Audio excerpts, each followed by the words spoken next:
ብዙ ሰዎች ከሚኖሩበት አካባቢ ተነስተው ወደ ሌላ ቦታ ተወስደው የተሻለ ቤት ነው ያገኙት እንጂ የተሻለ ስራ አይደለም የተሰጣቸው።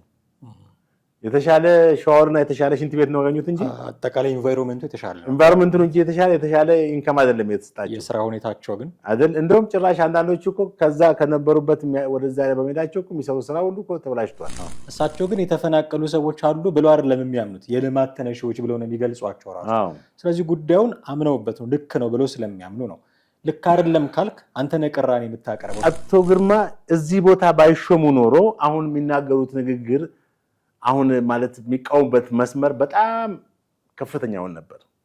የአረንጓዴ ልማቱን ምኑንም ሊተቻሉ ይችላሉ ያስባሉ።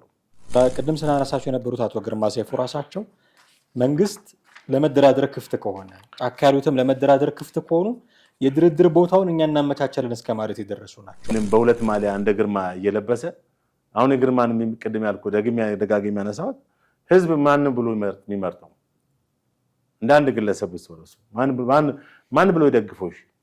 ብልጽግና ብሎ ይደግፈው ወይስ ኢዜማ ብሎ ይደግፈው?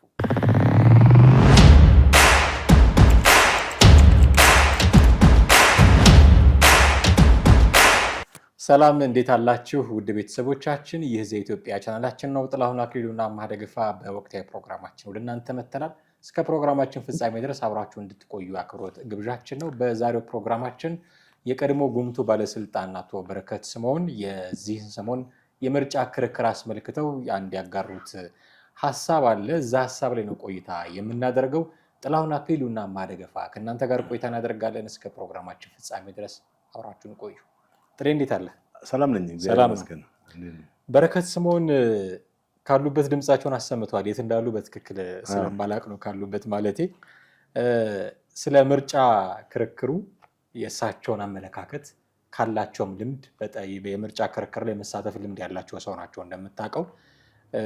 አንድ ጠንከር ያለ ሀሳብ ሰንዝረዋል። እሱን እናነሳለን። ግን እንደው በቀጥታ ወደዚህ ጉዳይ ከመግባታችን በፊት የአቶ በረከትን ፖለቲካዊ ህይወት ትንሽ ብናነሳ ደስ ይለኛል። የነበራቸውን ፖለቲካዊ ህይወት እንግዲህ አቶ በረከት ስምኦን በቀድሞ የኢህአዴግ መንግስት ውስጥ በጣም ቁልፍ የነበሩ ሰው ነበሩ። በጣም በብዙ የኃላፊነት ቦታዎች ላይ በስልጣን ላይ ነበሩ። በማስታወቂያ ሚኒስትርነት፣ እንደገና የመንግስት ኮሚኒኬሽን ጉዳዮችም ኃላፊ ሆነው አገልግለዋል። በጣም በብዙ የኃላፊነት ቦታ ላይ በዋናኛነት የሚጠቀሱ ሰው ነበሩ። እንደውም ከመለስ ጋር ከነበራቸው ግንኙነት የተነሳ በስርዓት ውስጥ ቁንጮ ከሚባሉ ሰዎች ከመለስ ባልተናነሰ ሁኔታ የሚጠቀሱ ሰው ነበሩ። ትዝ ይልህ እንደሆነ አቶ መለስ በውጭ ሀገር ነው እንግዲህ ያው በስዊዘርላንድ ቤልጅየም በሚባል ሀገር ብራሰልስ ነው ህይወታቸው ያለፈው በሕክምና ላይ ያሉ። በዛን ጊዜ ትዝ ይለኛል እኛ መጽሔት ጋዜጣ ነበር የምንሰራው። ለጋዜጠኞች የሰጡት ጋዜጣ መግለጫ ትዝ ይለኛል። በወቅቱም ተገኝቼ ነበረ እና ጠቅላይ ሚኒስትሩ ሞተዋል ተብሎ በተለያዩ ሚዲያዎች በተለይ በውጭ ሚዲያዎች በሚነዛበት ሰዓት ጠቅላይ ሚኒስትሩ ውጭ ሀገር ሕክምናቸውን ጨርሰው በቅርቡ ወደ ስራ ይገባሉ የሚል መግለጫ መስጠታቸው ዛሬም ድረስ እንግዲህ ያ ምን ያክል ፕሮፓጋንዳ ሁኔታቸውን የሚያሳይ ነው። በእርግጥ ሞት ሆነ እንጂ ጉዳዩ እኮ አስተባብለዋል። ግን ምንድነው የሞተን ነገር የምትመልሱ አይደለም። ጠቅላይ ሚኒስትሩ ከሞቱ በኋላ ነው ያንን የተናገሩት። እና ምን ለማለት ነው አቶ በረከት ጉምቱ ፖለቲከኛ ነበሩ። በስርዓት ውስጥም በኢህአዴግ ስርዓት ውስጥም ቁንጮ የነበሩና የስርዓቱ ዋነኛ ተጠቃሽ ሰው ነበሩ። ፈላጭ ቆራጭም እንደሆኑ አምባገነን እንደሆኑ የሚጠቅሷቸው ሰዎች አሉ። በአጠቃላይ የኢህአዴግን ኢሜጅ ከበረከት ጋር ወይም በበረከት እሳቤ ውስጥ የሚያስገቡ ሰዎችም ብዙ ናቸው። እንግዲህ ሌላው ደግሞ የበረከት ማንነት ካነሳን ከምርጫ ጋር ያላቸው ግንኙነት ነው። በ1997 ምርጫ እንደሚታወቀው በቅንጅት ውስጥ እነ ብርሃኑ እነ ዶክተር ኃይሉ ሸዋል ኢንጂነር ኃይሉ ሸዋል ማለት እነ ልደቱ እና ሌሎችም ተጠቃሽ የሆኑ ፖለቲከኞች በጣም ኢህአዴግን በሚሞግቱበት ወቅት በኢህአዴግ በኩል አቶ በረከት በዋነኝነት ከተቃዋሚ ጋር ይፋለሙ እንደነበር እናስታውሳለን አይደል? በእርግጥ ሌሎችም እነ ስዩም መስፍንም ሌሎችም ይቀርባሉ። ግን በረከት በዋነኛነት ከብርሃኑ ጋር ስለሚተዋወቁ ማለት ነው። በምርጫ ማለት የሁለት ምርጫዎች ወግ የሚለው መጽሐፋቸው ላይም ስለ በረከትም ጠቅሰዋል። ማነው ስለ ብርሃኑ ፈሪ ነበር ምናምን ብለው መሰለኝ። እና ከምርጫ ጋር ባጭሩ የጠበቀ ግንኙነት አላቸው ወይም ስለ ምርጫ ብዙ ልምድ አላቸው። እንግዲህ አሁንም እሳቸው በውጭ ሀገር ሆኖ ምናልባት አሜሪካ ሀገር ያሉ ይመስለኛል። ዞሮ ዞሮ ከኢትዮጵያ ውጭ ናቸው እንጂ እዚህ ሀገር ውስጥ አይደሉም። ትክክለኛውን መረጃ እዚህ ሀገር ውስጥ አይመስለኝም። እና በውጭ ሀገር ሆነው ያዩትን ነገር ተናግረዋል። በዘንድሮ ምርጫ እንግዲህ 7ኛው ሀገራዊ ምርጫ የተለያየ ምርጫ እንትኖች ተወዳዳሪዎች ፕሮግራሞቻቸውን ለማስተዋወቅ ምናምን በቴሌቪዥን ፕሮግራም የተሰጣቸው አየር ሰዓት ላይ ሀሳባቸውን የፓርቲያቸውን እንትን ያስተዋወቁ ነው። በዚህ ሙግት ክርክር ላይም በመንግስት ሚዲያዎች ያስተዋወቁ ነው። ይህንን ተመልክተው የሰጡት አስተያየት በጣም ያው ከሳቸው እንትን አንፃር ግምገማ አንፃር ትክክለኛ ነው ብዬ የምለው ነገር ነው የተናገሩት። እና በጫካ አሁን ያለውን እንትን በጣም ክሪቲሳይዝ አድርገዋል፣ ተችተዋል። በተለይ ተቃዋሚ ፓርቲዎችን ምክንያቱም ብዙ ሀሳቦችን ብዙ እንትኖችን ማቅረብ ሲችሉ በስድብና ልክ እንደ ሰካራም ነው ያሉት። ልክ ሰካራም ያው ሌላ ምንም መሳደብ ነው። ከሰካራ በኋላ አንድ ሰው ትክክለኛው ነገር አይናገርም። ልክ እንደ ሰካራም በስድብና በዘለፋ ላይ የተመሰረተ በነቀፌታ ላይ ብቻ የተመሰረተ ነገር ነው ማቅረብ የሚያቀርቡት ያሉት። እንደውም በጫካ ሆነው ካሉት ጋር የሚለያዩት የአንድ ሳንቲም ሁለት ገጽታ ናቸው። በጫካ ካሉት ጋር የሚለዩት ከተማ ውስጥ መኖራቸው ነው የሚል ነው። አሁን ያሉት የፖለቲካ ፓርቲዎች የጠቀሱበት ሁኔታ ደግሞ በጣም ያስገረመኝ ድሮ በትምህርት ቤት ውስጥ እያለን አሉ ተማሪዎች እያለን ዓመቱን ሙሉ ሳያጠኑ ይቆዩና ፈተና ጊዜ ፈተናው ከየት ነው የሚመጣው ብሎ በጣም ያስጨንቁ ነበር።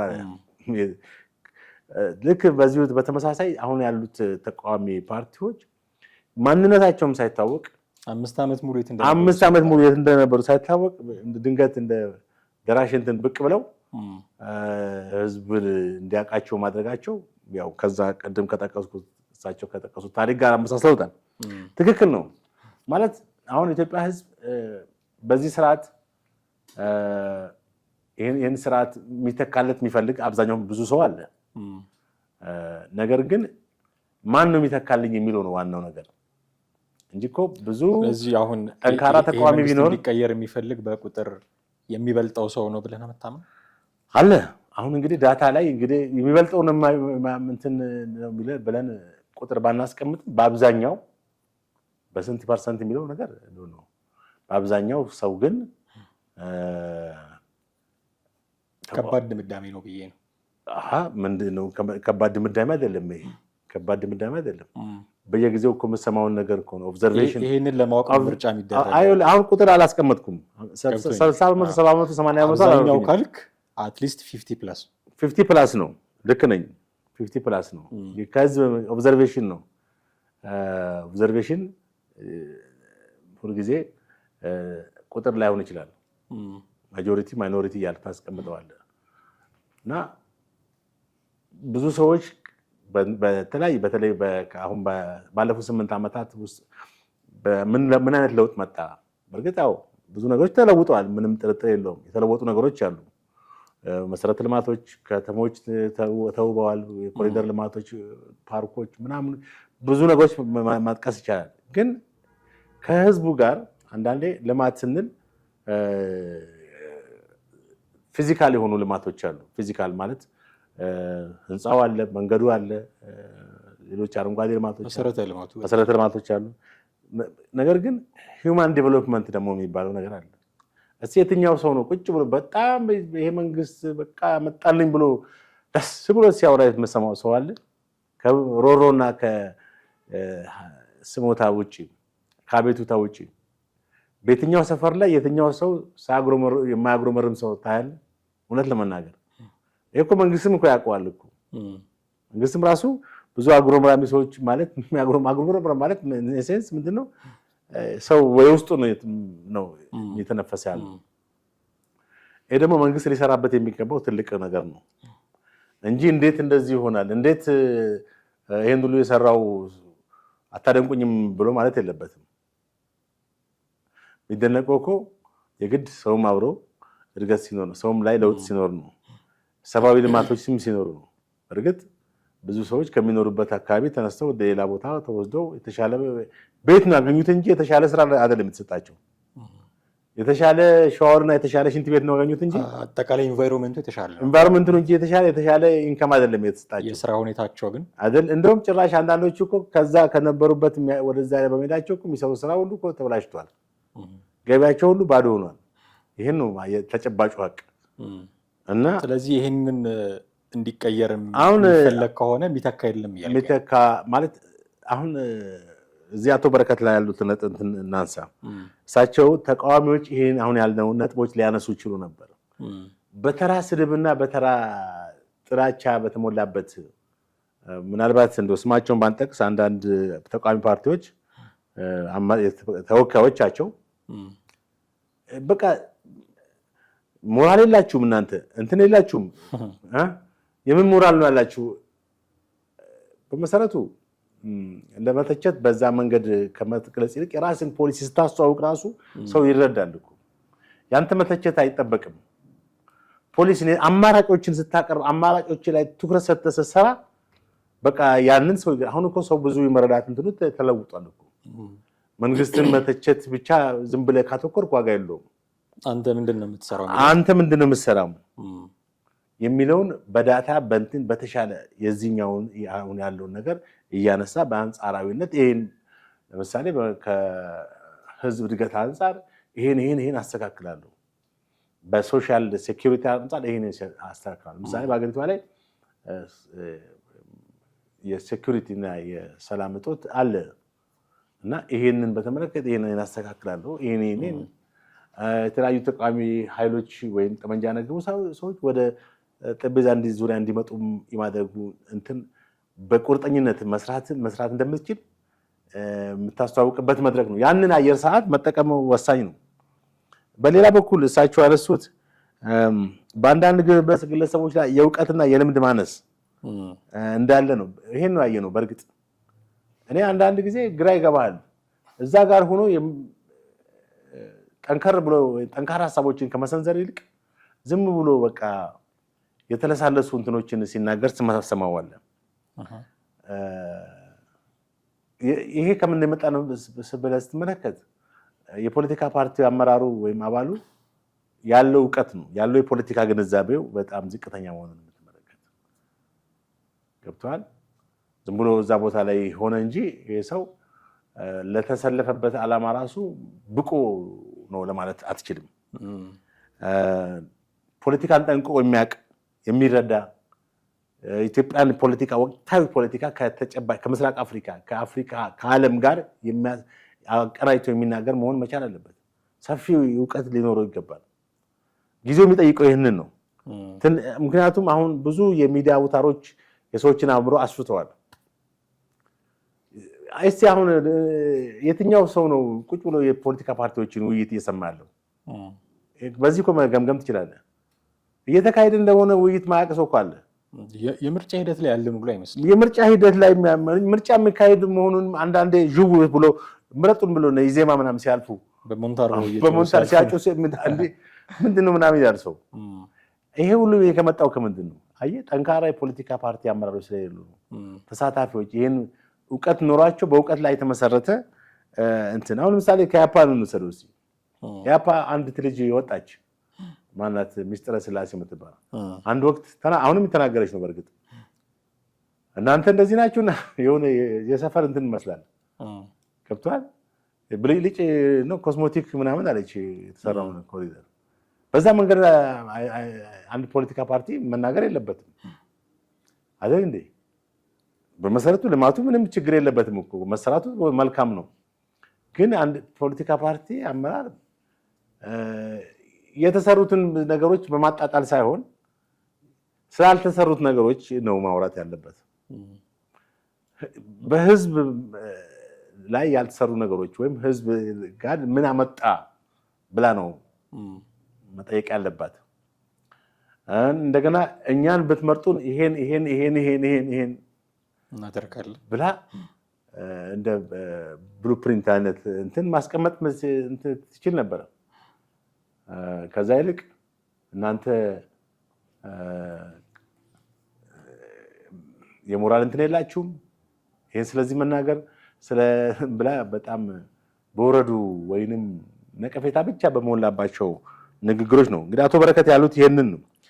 እነዚህ ሰዎች እድሉ ቀንቷቸው ስልጣን ቢይዙ አሉ አቶ በረከት 3000 ዓመት የቆየ ኢትዮጵያን በ30 ቀን ያፈራሷታል። አየህ እውቀት የላችሁም እያሉ ነው። እውቀት የላችሁም የፖለቲካ ልምድና የምስራቅ አፍሪካን የፖለቲካ አታውቁትም የሚል ነው አቶ በረከት አጠቃላይ ድምዳሜ። ስለዚህ በጣም ክሪቲሳይዝ አድርገዋል ወይም ተችተዋል የተቃዋሚ ፓርቲዎችን የፖለቲካ ውይይት የሚያቀርቡትን አጀንዳ ሀሳብ በጣም ፑር እና ዝቅተኛ መሆኑን ነው ያሳየው። ምክንያቱም ከፍተኛ ሀሳብ ቢሆን የላቀ ሀሳብ ቢሆን የህዝብን ትኩረት ይስብና ህዝብን ብሎ ቲክቶኩንና እንትኑን ከሚያይልቅ ወደዚህ ወደ ቴሌቪዥን ፕሮግራም መጥቶ ይከታተለው ነበር አይደል? የሚከታተል ሰው አይታቃል ወይስ ማታ እንዴ አንድ ኳስ እኮ አርሰናል ከእንትን ጋር ጨዋታ ከተባለ እኮ ግማሽ አዲስ አበባ ህዝብ ነው የሚያው። ይሄን ተመልከት። ይሄን ፕሮግራም ግን የሚያይ ሰው የለም እና ይሄም በጣም ትልቅ እንትን ያስነሳ። በዚህ ላይ አንዳንድ ተቃዋሚ ፓርቲዎች ደግሞ ስማቸውን መጥቀስ ይቻላል፣ ምንም ችግር የለውም። እንደና አቶ ግርማ ሴፉ አይነት ደግሞ በየትኛው ማሊያ እንደሚጫወቱም ግራ ያጋባል። ምን አንድ ኳስ ተጫዋች የሆነ ክለብ ለሁለት ቡድን መጫወት አይችልም ማለት በአንድ ጊዜ ሲሸጥም ስንት ሲል ለአንድ ቡድን ነው፣ ለሁለት ቡድን መሰለፍ አይችልም። ወይም ዛሬ ለዚህ ቡድን ተጫውቶ ነገ ለዛ ቡድን መጫወት ይችላል። የአቶ ግርማ ሁኔታ ለብዙዎች እንደዛ ነው የሆነባቸው። በየትኛው ማሊያ ነው? በብልጽግና ማሊያ ነው እሳቸው ያሉት ወይስ በኢዜማ ነው? ፓርቲያቸው ኢዜማ ነው የሚያመለክተው። እሳቸው ደግሞ የአዲስ አበባ በብልጽግና ውስጥ ባለስልጣን ናቸው። የአዲስ አበባ ከተማ ውስጥ ውበትና አረንጓዴ ልማት ቢሮ ኃላፊ ናቸው። እንግዲህ ከዚህ በፊት እሳቸው ስለ መንግስት ስለዚህ ብልጽግና መንግስት መልካምነት በጎነት ሁሉ በቃ አዲስ አበባ ማንም ያለ እንትን የተፈናቀለ ሰው የለም ብለው ሁሉ እስከመናገር የደረሱ ሰው ናቸው አይደል? እዚህ ላይ አይደል አምና ነው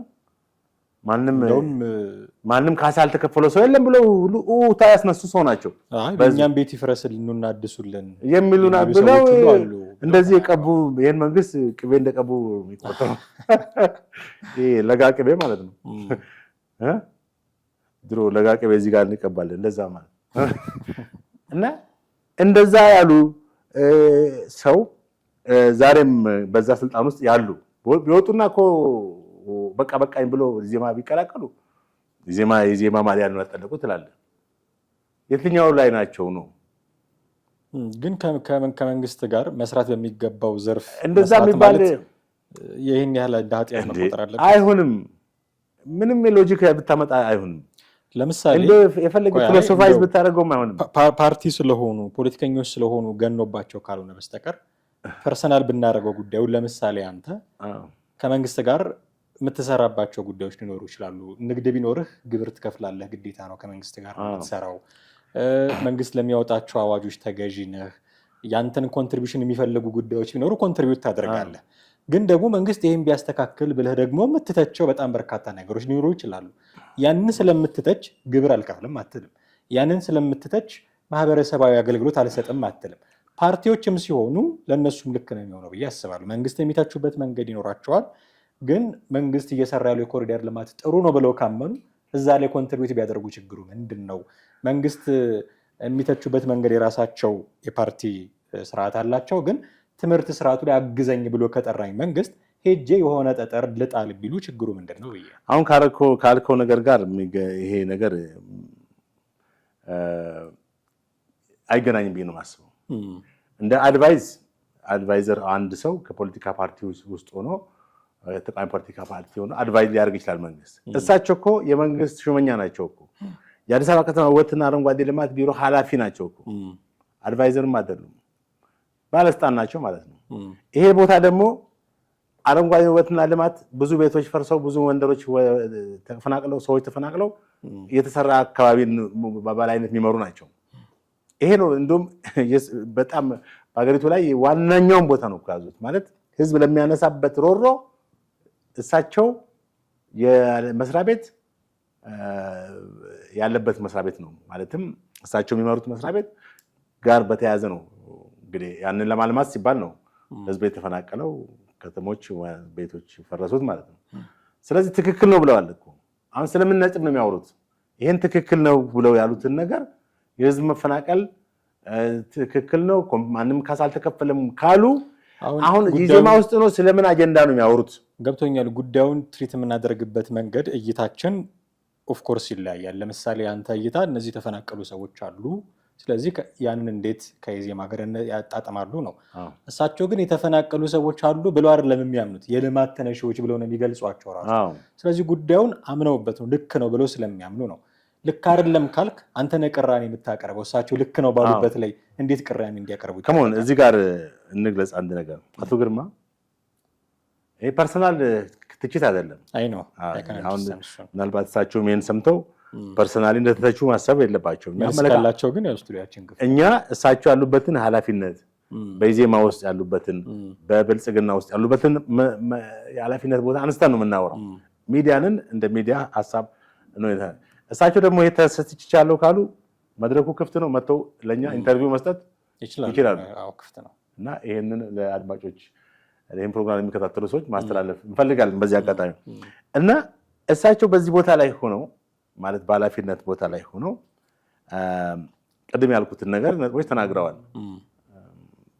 ስርዓቱን ቅዱስና መልካም አድርገው ስለውት ብዙ ተቃውሞ አስነስተውባቸዋል። በእርግጠኛነት አቶ ግርማ እዚህ ቦታ ባይሾሙ ኖሮ አሁን የሚናገሩት ንግግር አሁን ማለት የሚቃወሙበት መስመር በጣም ከፍተኛውን ነበር። የአረንጓዴ ልማቱን ምኑንም ሊተቻሉ ይችላሉ ብዬ አስባለሁ። ሰምተኛል። እሳቸው አሁን ያሉበትን መስሪያ ቤት ሳይቀር ሊተቹ ይችሉ ነበር ነው ብለው ቦታው ላይ እና አቋም የያዙት ስልጣኑን በመያዛቸው ነው። ደሞዝ ተከፋይ ናቸው። ይሄ ምንም ጥርጥር የለውም። ስንት እንደሚከፈላቸው አላውቅም። ዞሮ ዞሮ ደሞዝ ተከፋይ ናቸው።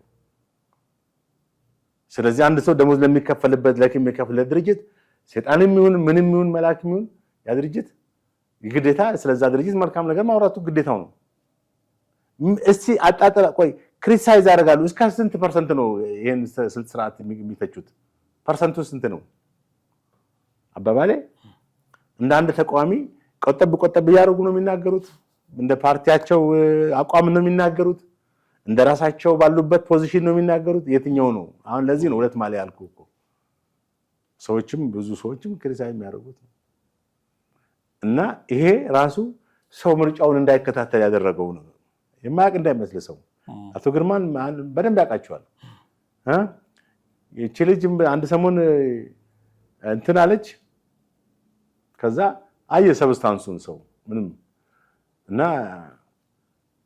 ከማላቀው መልአክ የማቀው ሰይጣን ይሻለኛል አይነት ህዝቡ ያው ብልጽግና ጋር መሆኑ ይሻለኛል አይነት ነው ሴንስ ያደርጋሉ። ማለት ብልጽግናን መርጦም ባይሆን አትሊስት ፈተነን አይተነዋል። ቢያንስ ችግሩም ሀገር ያቆያል። በቃ አዎ ቢያንስ ሀገሪቷን በዛም በዚህም ያስቀጥላል። እነዚህ ሰዎች እኮ አቶ በረከት እንዳሉት የ3000 ዓመት ታሪኳን በ30 ቀን ያፈራረሱ ወጣል። አንድ መሀል ላይ ወይም ብዙ ሰዎች እንደሚሉት ከጠገበ ጅብ ምንድን ነው የሚሉት? አዲስ ያለው የተራበ ጅብ የጠገበው ይሻላል የሚል ነው። አንድ ሀሳብ አንስተዋል። እሱን አንስተን እንቋጫለን። ቅድም አንተ ነካ ለማድረግ ሞክረሃል። ልዩነታቸው ከተማና ጫካ መሆን ብቻ ነው እና ጫካ ካሉት ጋር የአንድ ሳንቲም ሁለት ገጽታዎች ናቸው። ኦልሞስት አንድ አይነት አቋም ያላቸው አካላት ናቸው የሚል ትችት አቅርበዋል ፓርቲዎች ላይ። በዚህ የሚጠረጠሩ ፓርቲዎች አሉ። የመንግስት የምርጫ ተከራካሪዎች ራሱ የምርጫ ክርክር ላይ እናንተ በትጥቅ የሚንቀሳቀሱ አካላትን ትደግፋላችሁ ብለው እዛው ምርጫ ክርክር ላይ የሚያፋጥጧቸው የሚጠይቋቸው አካላት አሉ። ይህንን ትንሽ ዲፈረንሽት አድርጎ ማለፍ ግን ተገቢ ነው የሚሆነው ብዬ አስባለሁ። አሁን በጅምላ ተቃዋሚ ፓርቲዎችን በሙሉ ከታጣቂዎች ጋር አብሮ ይሰራሉ ብሎ ማለት በጣም አስቸጋሪ ነው የሚሆነው። ለምሳሌ አንተ በሁለት ማሊያ ይጫወታሉ አልክ እንጂ እንደው እንደ አንድ ተቃዋሚ ፓርቲ ብቻ እናያቸው ካልን ኢዜማዎች የትጥቅ ትግልን አይደግፉም። ጫካ ያሉ አካላትን እንቅስቃሴ አይደግፉም። እንደውም ለማደራደር ቅድም ስናነሳቸው የነበሩት አቶ ግርማ ሰይፉ ራሳቸው መንግስት ለመደራደር ክፍት ከሆነ ጫካ ያሉትም ለመደራደር ክፍት ከሆኑ የድርድር ቦታውን እኛ እናመቻቸልን እስከ ማለት የደረሱ ናቸው እና ያንን ጫካ ያለውን እንቅስቃሴ እምብዛም የሚደግፉ አይደሉም። በተቃራኒው ሌሎቹ ደግሞ ስናነሳቸው ስለነበር አሁን የምናነሳቸውና ኢህአፓዎች ለምሳሌ ትጥቅ ትግል መርጠው ጫካ የገቡ ሰዎች ይህንን ትጥቅ ትግል ለማድረግ ኮዝ ያላቸው ሰዎች ናቸው ብለው ነው የሚከራከሩት። ምክንያት አላቸው። መንግስትን ጦርነት አቁም ብለው የሚከሱ ናቸው። ጫካ ያሉትን ሰዎች ደግሞ ይህንን ውጊያ ለማድረግ ኮዝ አላቸው፣ ምክንያት አላቸው። ተጨቁነዋል፣ ወገኖቻቸው ሞተውባቸዋል። ስለዚህ ጦርነት ለመክፈት ኮዝ ያላቸው ሰዎች ናቸው ብለው ነው የሚከራከሩት እና በጅምላ እነዚህ ተቃዋሚ ፓርቲዎች ጫካ ካሉት ጋር ተመሳሳይ አቋም አላቸው አይነት ነገር ውስጥ ከመግባት በፊት እንደዚህ ዲፈረንሽት ማድረግ አይገባቸውም ነበር ወይ? ጅምላ ያደረጉት ብዬ ነው አቶ በረከት ስምኦን። አዎ በእርግጥ እንትኑ ስታየው በጅምላ መፈረጅ ይመስላል። አሁን እሳቸው ስፔሲፊካሊ መናገር የፈለጉት ትጥቅ ባነገቡትና በሰላማዊ ኮምፓራቲቭሊ ለማቅረብ ሳይሆን ወይም አንድ ናቸው ሁለቱም የሚለውን በደፈናው ለመግለጽ ሳይሆን በሀሳብ ላይ ያላቸው አመለካከት ነው። ጫካ ያለውም መሳሪያ መያዙን ጋር በተያያዘ መንግስትን በጅምላው ምንም የመንግስት በጎነት የማይታየው ምንም ሌላ አጀንዳ የሌለው መንግስትን ከመውቀስ ውጭ መንግስትን ከመተቸት ውጭ ሌላ አጀንዳ የሌለው እንደሆነ ነው በልጥ የሚታወቀው። ያው ኢንዶፍ እንትን ትጥቅ ትግል የሚያደርገው ወደ ስልጣን ለመምጣት ነው። በዚህ በሰላማዊ ትግል ውስጥ ያሉት ደግሞ ከነዛ ጋር ያነጻጽሩባት ምክንያት እነዚህም ጭፍን የሆነ ፖለቲካ እንትን ነው ያራመዱ ያሉት። ፕሮግራሞቻቸውን ፖሊሲዎቻቸውን እያስተዋወቁ አይደለም። አማራጭ ፖሊሲዎቻቸውን ቢያስተዋውቁ ህዝብ ውስጥ መስረጽ የሚችሉ የተለያዩ ፖሊሲዎችን ህዝብ ሊቀበላቸው በቃ አይታል። አንድ ፖለቲከኛ ዝም ብሎ እንትን ስላለ ብቻ አይደለም፣ መድረክ ላይ ስለቀረበ ብቻ አይደለም። የሚያቀርባቸው አጀንዳዎች ወሳኝነት አላቸው። በተጨባጭ ያመነበትን ነገር ማቅረብ አለበት መጀመሪያ። ያ ያመነበት ነገር ደግሞ ህዝብ እንዲያምንበት ማድረግ አለበት። ገብቷል? ዝም ብሎ ፈራ ተባ እያለ ወይንም በሁለት ማሊያ እንደ ግርማ እየለበሰ አሁን የግርማን ቅድም ያልኩ ደጋግሜ ያነሳሁት ህዝብ ማን ብሎ የሚመርጠው እንደ አንድ ግለሰብ ብትወረሱ ማን ብሎ ይደግፈው? ብልጽግና ብሎ ይደግፈው ወይስ ኢዜማ ብሎ ይደግፈው?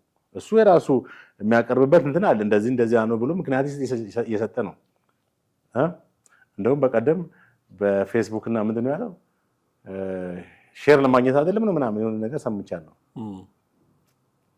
እንትናችሁ በህዝብ የተቀባይነት አለ ብሎ ሲጠይቀው መሰለኝ ጋዜጠኛው ፕሮግራሙን የሚመራው እንትን ለፌስቡክ እና ለእንትን ሼር ለማግኘት አይደለም ምናምን አለ። ያም እኮ ህዝብ ሲሰማ ነው እኮ ሼርም ሆነ ላይክም ሆነ ቪው የምታገኘው አይደል? አሁን ህዝብ እንዲሰማ ምን ማድረግ አለበት? መጀመሪያ የፖለቲካ ቁርጠኝነት ያስፈልጋል። ራስ ያላመንክበትን ነገር ሰውን ሊያምነው አይችልም። ራስ ያልተማመንክበት በየትኛው አቋም ላይ ነህ አንተ ራስ የሚለውን መጀመሪያ ማስተዋል።